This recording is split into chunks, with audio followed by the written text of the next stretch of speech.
পর্দার আড়ালে চলছে ওয়াকারুজ্জামানের পাওয়ার পলিটিক্সের খেলা। সেই পাওয়ার পলিটিক্স সাম্প্রতিক সময়ে খেয়াল করে দেখবেন তিনি সরকারকে পরামর্শ দিয়েছেন নতুন করে তেল শোধনাগার তৈরি করার ব্যাপারে।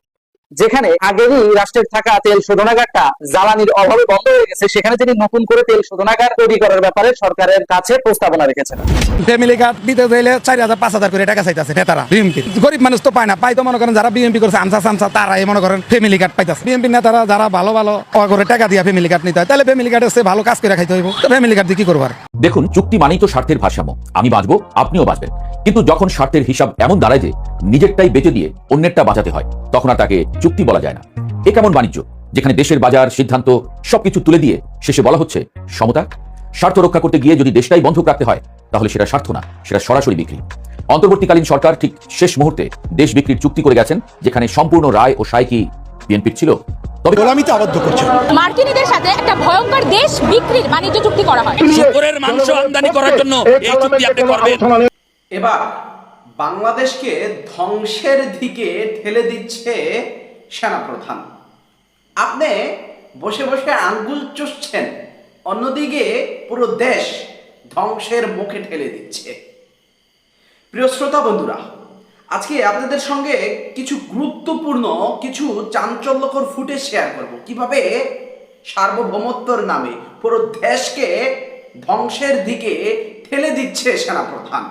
খুবই গুরুত্বপূর্ণ। অন্যদিকে তারেক রহমানের ইশারায় ইউনূস সহ জামাতের বেশ কিছু নেতাকর্মী গ্রেপ্তার হতে পারে যে কোনো সময়। প্রিয় শ্রোতা বন্ধুরা, ইউনূস আমেরিকার কাছে, যুক্তরাষ্ট্রের কাছে পুরো দেশ বিক্রির একটা মুচলেখা দিয়েছে। এই নিয়ে নানা আলোচিত, নানা সমালোচিত কিছু সংবাদ, নানা চাঞ্চল্যকর কিছু ফুটেজ আজকে আমার হাতে আছে। খুবই গুরুত্বপূর্ণ প্রিয় শ্রোতা বন্ধুরা। তো প্রিয় শ্রোতা বন্ধুরা, অবশ্যই পুরো ভিডিওটি না টেনে দেখবেন। চলুন কথা না বাড়িয়ে আমরা সরাসরি ভিডিওর স্ক্রিনে চলে যাই, আমরা চাঞ্চল্যকর ফুটেজগুলো দেখে আসি। চলুন দর্শক, সরাসরি আমরা ভিডিওর স্ক্রিনে চলে যাই। পর্দার আড়ালে চলছে ওয়াকারুজ্জামানের পাওয়ার পলিটিক্সের খেলা। সেই পাওয়ার পলিটিক্স সাম্প্রতিক সময়ে খেয়াল করে দেখবেন তিনি সরকারকে পরামর্শ দিয়েছেন নতুন করে তেল শোধনাগার তৈরি করার ব্যাপারে। যেখানে আগেরই রাষ্ট্রের থাকা তেল শোধনাগারটা জ্বালানির অভাবে বন্ধ হয়ে গেছে, সেখানে তিনি নতুন করে তেল শোধনাগার তৈরি করার ব্যাপারে সরকারের কাছে প্রস্তাবনা রেখেছেন। সরকারের কাছে তিনি এই যে প্রস্তাবনাটা রাখলেন, এখানে তার লাভটা কি? টেন্ডার হবে, সেনাবাহিনীর ইঞ্জিনিয়ারিং কোর সেই টেন্ডারটা নিবে, সেখানে তিনি কিছু মাল্টু কামাব। এটাই করতে চাচ্ছে বর্তমান সেনাপ্রধান ওয়াকারুজ্জামান। সাম্প্রতিক সময়ে সেনাপ্রধান ওয়াকারুজ্জামান বলেছেন জ্বালানি সক্ষমতা বৃদ্ধিতে বাংলাদেশে নতুন করে তেল শোধনাগার তৈরি করা উচিত। হ্যাঁ, আমরাও জানি বাংলাদেশে পর্যাপ্ত তেল শোধনাগার নাই, কিন্তু যেটা আছে সেটার কি সঠিক যত্ন নেওয়া হয়েছে? ওইটা শেখ হাসিনা করে গেছে, এই কারণে ওইটাকে সচল রাখেন নাই।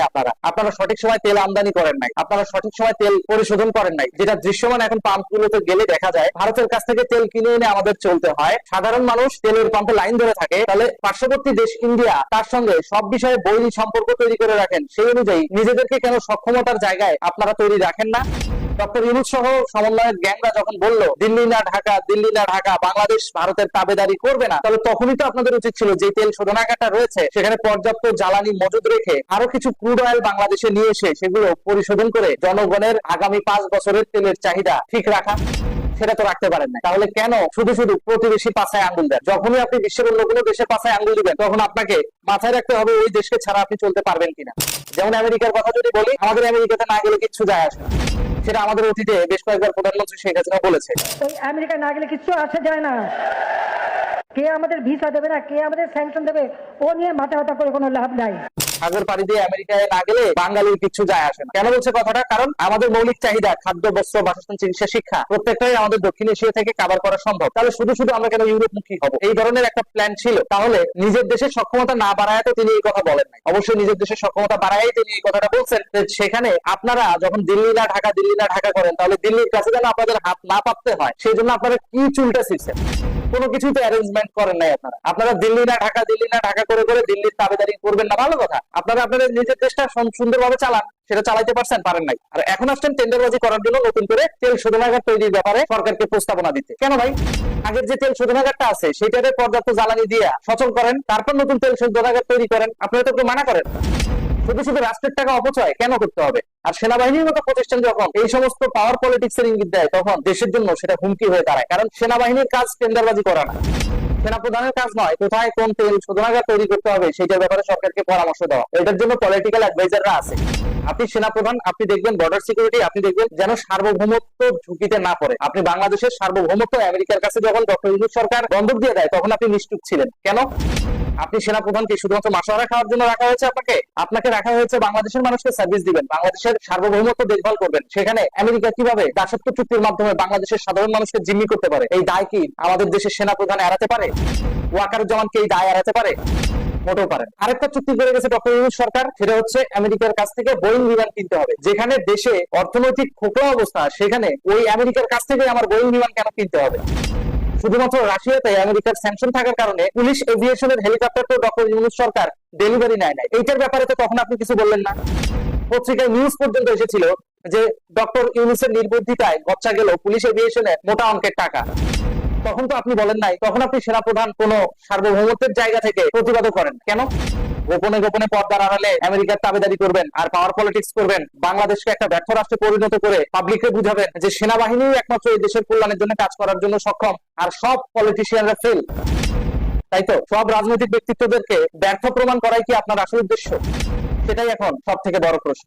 আপনি রূপপুর পারমাণবিক বিদ্যুৎ কেন্দ্রের সেফটি নিশ্চিত করা বাদ দিয়া তেল শোধনাগার তৈরির ব্যাপারে পরামর্শ দিচ্ছেন, যেখানে পুলিশ হেডকোয়ার্টার থেকে সরাসরি নোটিশ দিয়ে জানানো হলো যে নিষিদ্ধ ঘোষিত জঙ্গি সংগঠনের মাধ্যমে বাংলাদেশে বিভিন্ন জরুরি স্থাপনায় হামলা হতে পারে। সেখানে আপনি সেনাপ্রধান কোথায় বাংলাদেশের উন্নয়ন প্রকল্পগুলোকে সেফটি কিভাবে দেওয়া যায় সেজন্য সেনাবাহিনীর সদস্যদেরকে ব্যবহার করবেন, সেটা না করে আপনি আসছেন তেল শোধনাগার তৈরির ব্যাপারে পরামর্শ দিতে।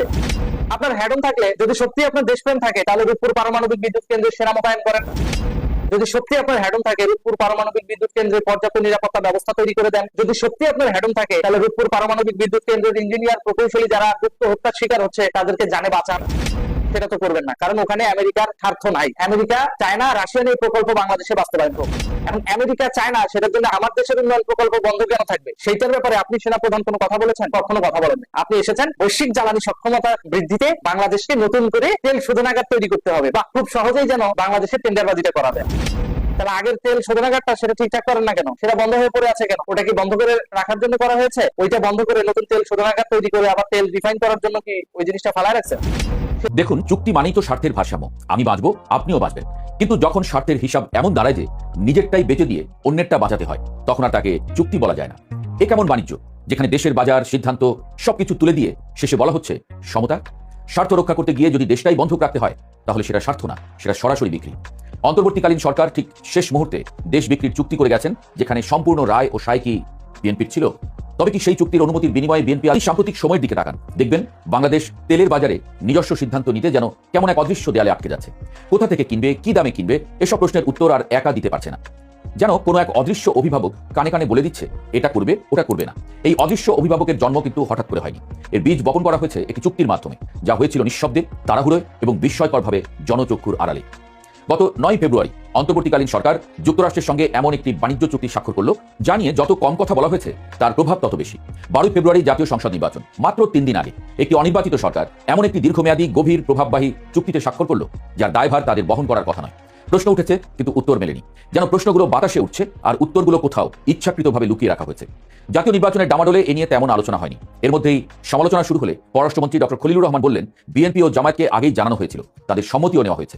জামায়াত সঙ্গে সঙ্গে আপত্তি জানিয়েছে এবং নিজের অবস্থান পরিষ্কার করে বলেছে, না, এমন কিছু হয়নি। তবে বিএনপি নীরব। এই নীরবতা যেন কোনো সাধারণ নীরবতা নয়, বরং এমন এক নীরবতা যার মধ্যে অস্বস্তি, সন্দেহ আর রাজনৈতিক হিসাব নিকাশ সবই মিশে আছে। চুক্তির বিস্তারিত প্রথমে জানা যায়নি, পরে যুক্তরাষ্ট্রের বাণিজ্য প্রতিনিধির দপ্তর তাদের ওয়েবসাইটে 32 পৃষ্ঠার দলিল প্রকাশ করে। Agreement on reciprocal trade, RTA। নামটা শুনে মনে হতে পারে দুই পক্ষের সমান সুবিধা, কিন্তু দলিল খুলে পড়লে বোঝা যায় এ যেন একতরফা সুবিধার সুচারু নকশা। চুক্তি অনুযায়ী বাংলাদেশকে যুক্তরাষ্ট্র থেকে 14টি বোয়িং উড়োজাহাজ কিনতে হবে। আগামী 15 বছরে $1500 কোটি জ্বালানি কিনতে হবে। বছরে $350 কোটি কৃষি পণ্য আমদানি করতে হবে। সামরিক সরঞ্জাম ক্রয় বাড়াতে হবে এবং কিছু নির্দিষ্ট দেশ যার দিকে তাকালে চীনের ছায়া দেখা যায়, সেখান থেকে কেনাকাটা সীমিত করতে হবে। অশুল্ক বাধা দূর করতে হবে, মানে যুক্তরাষ্ট্রের পণ্যের উপর কোনো কোটা থাকবে না, কোনো বাধা থাকবে না। শুধু তাই নয়, এমন ব্যবস্থা নিতে হবে যাতে মার্কিন পণ্য প্রতিযোগিতার মুখেই না পড়ে, অর্থাৎ বাজার খুলে দিতে হবে এমনভাবে যেন নিজের পণ্যই সেখানে অতিথি হয়ে যায়। এর বিনিময়ে যুক্তরাষ্ট্র কি দিচ্ছে? শুল্ক 20 থেকে 19% নামানো, আর একটি প্রতিশ্রুতি, তাদের সুতা ও তন্তু দিয়ে তৈরি পোশাকে অতিরিক্ত শুল্ক বসানো হবে না। শুনতে ভালো, কিন্তু বাস্তব বলছে শুল্ক কমলেও রপ্তানি বাড়েনি, বরং নেতিবাচক প্রবৃদ্ধির লক্ষণ দেখা যাচ্ছে। এই চুক্তি বাস্তবায়ন করতে গিয়ে বাংলাদেশকে শুধু পণ্য কেনাবেচার নিয়ম বদলাতে হবে না, বদলাতে হবে শ্রম আইন, ডিজিটাল নীতি, কৃষি কাঠামো, বিনিয়োগ ব্যবস্থা, সবকিছু। অর্থাৎ এটি একটি বাণিজ্য চুক্তি নয়, বরং একটি সামগ্রিক নীতিগত পুনর্গঠন। বাংলাদেশ বছরে $6 বিলিয়ন পণ্য রপ্তানি করে যুক্তরাষ্ট্রে, আর আমদানি করে $2 বিলিয়ন। এই $4 বিলিয়ন ভারসাম্যহীনতা দূর করার কথা বলা হচ্ছে, কিন্তু সমস্যা সেখানে নয়। সমস্যা হচ্ছে এই ভারসাম্য ঠিক করতে গিয়ে দেশের নীতি, স্বাধীনতা আর কৌশলগত অবস্থানকেই বদলে ফেলা হচ্ছে। বিনিয়োগের ক্ষেত্রে দেশীয় উদ্যোক্তাদের যে সুবিধা তা মার্কিন কোম্পানিকেও দিতে হবে। যুক্তরাষ্ট্রের রপ্তানি নিষেধাজ্ঞা বাংলাদেশকেও মানতে হবে। আমদানি করা মার্কিন পণ্যের গুণগত মান পরীক্ষা করা যাবে না, এ যেন নিজের দরজার চাবি অন্যের হাতে তুলে দেওয়া। পারমাণবিক প্রযুক্তির ক্ষেত্রে আরও কঠোর শর্ত। যুক্তরাষ্ট্রের স্বার্থের বিরুদ্ধে যায় এমন কোনো দেশ থেকে প্রযুক্তি, জ্বালানি বা ইউরেনিয়াম কেনা যাবে না। ফলে ভবিষ্যতে রাশিয়া বা চীনের সঙ্গে এই খাতে কাজ করার সুযোগ কার্যত বন্ধ হয়ে যেতে পারে। চুক্তির আরেকটি গুরুত্বপূর্ণ দিক, বাংলাদেশকে যুক্তরাষ্ট্রের নিষেধাজ্ঞা অনুসরণ করতে হবে। অর্থাৎ কোনো আন্তর্জাতিক দ্বন্দ্বে বাংলাদেশ নিরপেক্ষ থাকতে পারবে না। পরাশক্তির লড়াইয়ে এক পক্ষ বেছে নিতে বাধ্য হবে। এতে করে শুধু অর্থনীতি নয়, কূটনীতিও প্রভাবিত হবে। ইতিমধ্যে ইরান ও চীনের মতো দেশগুলোর সঙ্গে সম্পর্কের উপর এর প্রভাব পড়ার আশঙ্কা তৈরি হয়েছে। কৃষি খাতেও চাপ বাড়বে। যুক্তরাষ্ট্রের দেওয়া সনদ বাংলাদেশে গ্রহণযোগ্য হবে, তাদের কৃষি পণ্য অগ্রাধিকার পাবে। ফলে দেশীয় কৃষক পড়বে অসম প্রতিযোগিতায়। শ্রম খাতে পরিবর্তন আনতে হবে, ধর্মঘটের উপর বিধিনিষেধ তুলে নিতে হবে, ট্রেড ইউনিয়নের বিরুদ্ধে বৈষম্যের শাস্তি বাড়াতে হবে এবং 2 বছরের মধ্যে ইপিজেডকে সাধারণ শ্রম আইনের আওতায় আনতে হবে। চুক্তির ভাষা নিজেই অনেক কিছু বলে দেয়। যুক্তরাষ্ট্রের নাম এসেছে 59 বার, আর বাংলাদেশের নাম এসেছে 205 বার। অর্থাৎ কে কি করবে তার তালিকা মূলত বাংলাদেশের জন্যই লেখা। এই চুক্তির ফলে অন্য দেশগুলো একই ধরনের সুবিধা চাইতে পারে। ইউরোপীয় ইউনিয়ন ইতিমধ্যে সেই ইঙ্গিত কিন্তু দিয়ে দিয়েছে। ফলে এটি কেবল একটি চুক্তি নয়, এটি ভবিষ্যতের জন্য একটি দৃষ্টান্ত। বিশ্ব বাণিজ্য সংস্থার নিয়মও এখানে বেছে বেছে ব্যবহার করা হয়েছে।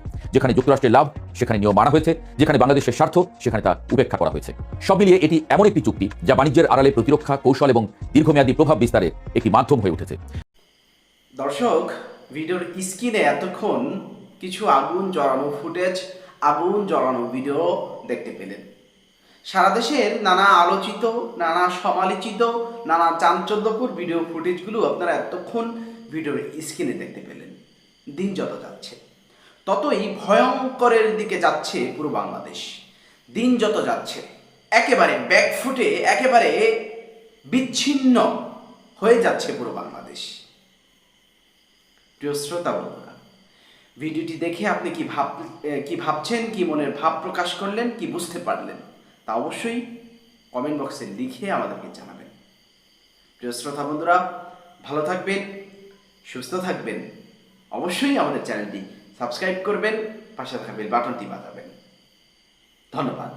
আসসালামু আলাইকুম।